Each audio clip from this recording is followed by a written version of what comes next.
Game Night post-game show right here on the Jazz Radio Network. It's brought to you by Mark Miller, Subaru, Utah's only negotiation-free Subaru retailer. Your final score, Jazz beat the Hornets 138-121. Jake Scott, Tim Lacombe with you. We will get to Quinn Snyder coming up here momentarily, but let's get into your sharp stats of the game. Brought to you by the Les Olson Company. Les Olson Company, your office technology partner. Tonight, the Jazz shot the lights out. 55% from the field, 48 of 87. 52% from three, a franchise record. 26 made threes on 50 attempts.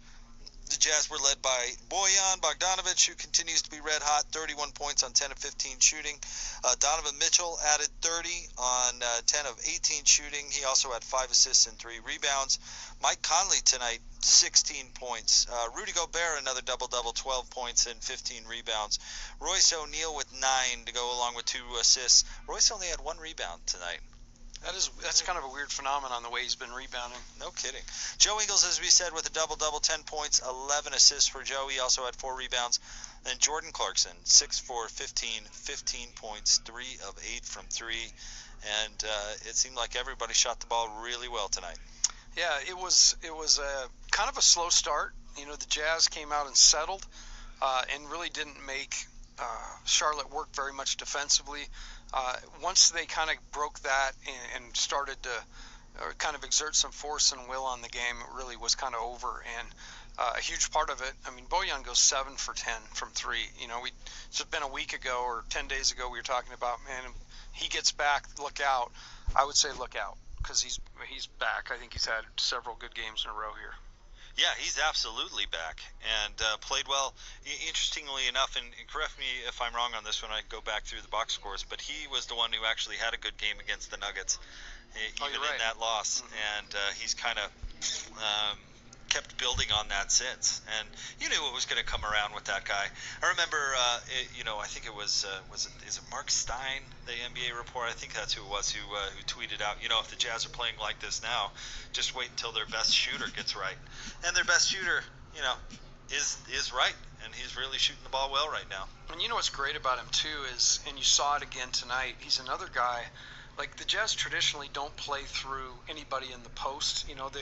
They get Rudy rolling, and that creates kind of that post presence. But he's kind of become a post presence. You can throw it in there, and it's another way that the defense has, like on a ball screen, how are they going to guard it? But they do a great job when there's a mismatch to go right at it, and another opportunity to create 2 on the ball, make a couple passes, and get another way to get an open 3. All right, well, let's go back to Charlotte. Let's hear from the coach. Here's Jazz head coach Quinn Snyder. Andy Larson, Salt Lake Tribune. When they started out the game kind of switching on you guys a lot with kind of a smaller lineup, and you struggled a little bit and then seemed to figure it out, and obviously the offense got going. What changed? What did you figure out, and kind of what did you like against maybe an unusual thing that you haven't seen as much this year? Yeah, well, we knew coming into the game that we'd see different defenses, on and off the ball, whether it be, switching 1 through 5, blitzing, zone. I think the biggest thing, we needed to be in attack mode and understand that, we can still move the ball, we can still be unselfish, but the key thing was that the ball, got to the paint and we attacked the rim, and things would happen from there, as opposed to kind of running offense in order to break the defense down. That was something we needed to do early in the possession by just being aggressive. And our guys responded to that, obviously. Sarah Todd, Deseret News. Hey, Quinn, what can you tell us about Mike's injury and maybe how severe it is, or how he's feeling right now? I literally just talked to the team. We'll have to wait to get an assessment on where he is from our health performance staff. Kristen Kenny, Jazz TV. Overall, Coach, Hornets obviously made the run there late as well, but how would you evaluate just your overall defense in this one tonight? Well, they're every night, teams are different, just like the way that they played defensively against us. And, they had multiple ball handlers out there. Gordon, Rozier, LaMelo Ball had a good game. Monk, Graham, a lot of those guys that could make plays. So it was a different type of game from that standpoint. I thought we did a pretty good job. They got going on a little pick and roll late, but I thought we lost our focus a little bit, to be honest, and particularly on the offensive end, and then that carries over. But, I hate to try to make sweeping statements about our defense without watching the film. Obviously, we did some good things, but there was a stretch there where I thought they got too many things at the rim. Okay, that's it. Thank you, Coach. There you go. Jazz head coach Quinn Snyder. His team wins 138-121. Anything stand out to you, Tim, from Coach? The last piece he talked about, it's always interesting because you do, as you watch a game, you feel like you've got a read on what happened. But, Quinn's smart because he's not going to make a sweeping statement until he goes back and watches the film. There's so many nuances and things you just can't see from your vantage point. I thought that was an interesting statement, and it's definitely something that I've dealt with. I don't know how many times I've come with an idea of what went wrong or what went right, and you get home and watch it, and it's just a little bit different than you thought. It seemed to think maybe before reviewing the film they gave up a little much at the rim. I'm trying to kind of process that to think if LaMelo Ball certainly got to the rim pretty well tonight. I think he was the one that really kind of hurt him the most. They got off to a pretty good start, and they did get deeper than I've seen teams get, but then they cleaned it up for a spell.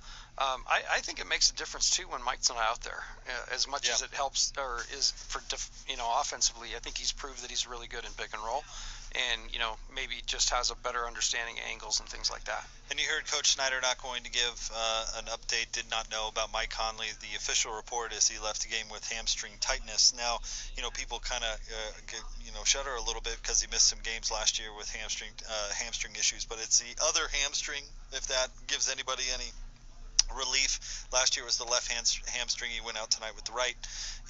Hamstrings can linger, so you hope he gets that right, but at least it's a different one, I suppose. And he's the one guy, that he's been a big part of why they've been really good in all the spurts, as we've talked about ad nauseum, his plus minus. So developing story, but obviously feel like Joe had 11 assists tonight and did a good job down the stretch of controlling things. It's the luxury of having him there. Hopefully you don't have to go to it. How about this stat I'm just seeing on Twitter? This is great. Gordon Hayward tonight was 25, 10, and 5. And at least this tweeter says, I don't believe he scored in the second or fourth quarters. I'll have to double check on that. That's kind of funny. That actually feels, from, again, watching it, that actually feels right, but that's something we should go back and look at. I'll have to go back and check and see if that's true. Because Gordon did. I mean, you look at the stat line, 25, 10, and 5, but as the Hornets were kind of making their push, as futile as it may have been, it was when Gordon was off the floor.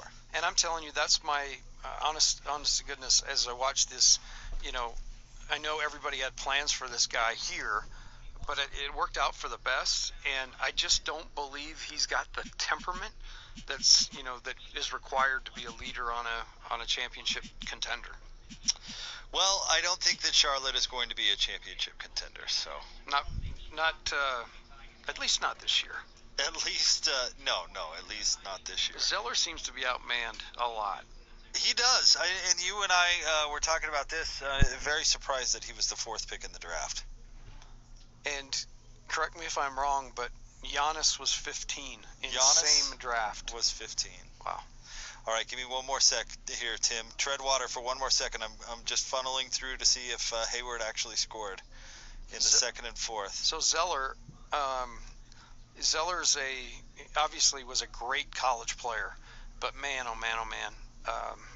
That was a vast overreach to take him at 4. That's pretty crazy. So Gordon Hayward had 25 points tonight and didn't score in the second or fourth quarters.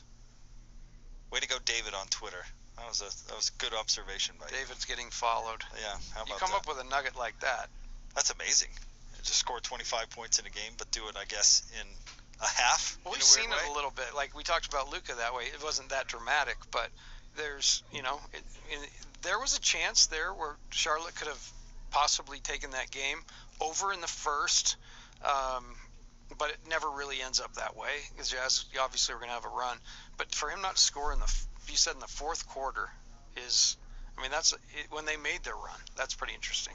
That is interesting. But after all, I mean, that was kind of his rep here, right? Who hit that big shot in the playoffs in the fourth quarter against the Clippers? It was Joe Johnson who went and got it. ISO Joe. Man, that was an amazing play.